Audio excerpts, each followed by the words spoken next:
Describing microinsurance to civilians is fun. Just the term microinsurance just draws this crazy look on their face.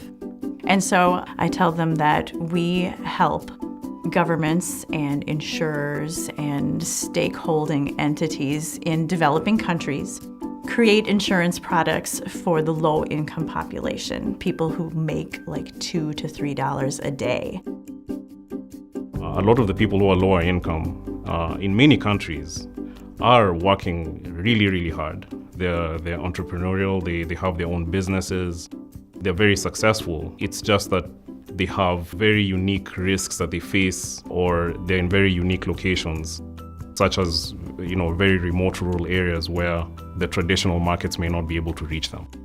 People often think microinsurance means small insurance or tiny premiums or tiny sums assured, but the focus is really more on the target market, who the product is developed for, and that's the low-income market. And our mission is to get valuable microinsurance products into the hands of 3 billion low-income people globally. So it's a rather ambitious mission, but it's something we're very dedicated to, and we see progress being made.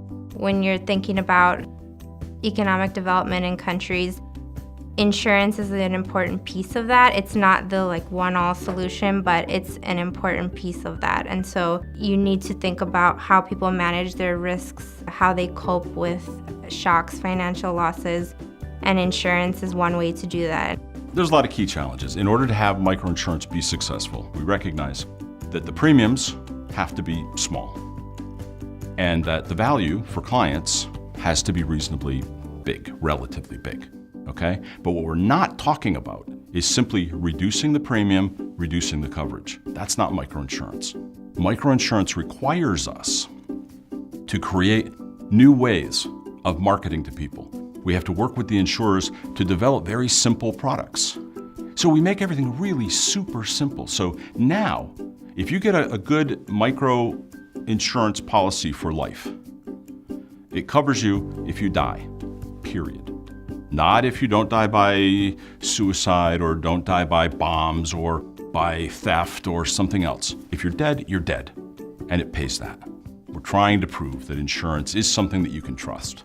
The moment that trust gets destroyed, you won't do it and nobody else will.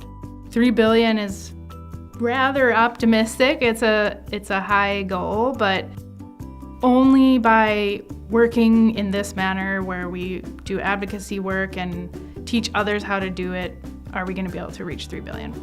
So at the MicroInsurance Centre, we like to make our trainings rather interactive, practical, action-oriented, which in some of the markets we work in is not the traditional style of doing a training or a learning exercise. But it really gets participants up and thinking and interacting and applying the skills in a different way.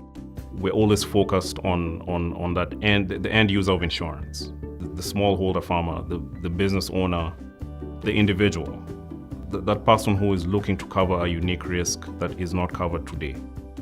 Once we see that they actually get satisfaction from that product, then we get gratified as well. Governments need to recognize how important insurance is fundamentally to their economic growth. They're not going to be able to move low-income people up without insurance, without risk management. And too many governments will spend a lot of money, donors will spend a lot of money on pieces that are not sustainable.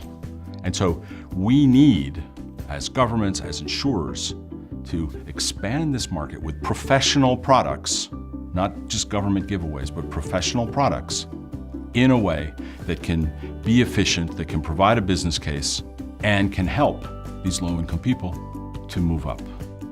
Coming to work every day it truly is one of those things that I look forward to. I haven't had many jobs in my career where I want to get up in the morning and I feel like I'm going to do something that's really going to benefit the world as a whole. It's incredible to have that feeling and be able to do that and like what you do and know that what you're doing every day truly is going to have an impact.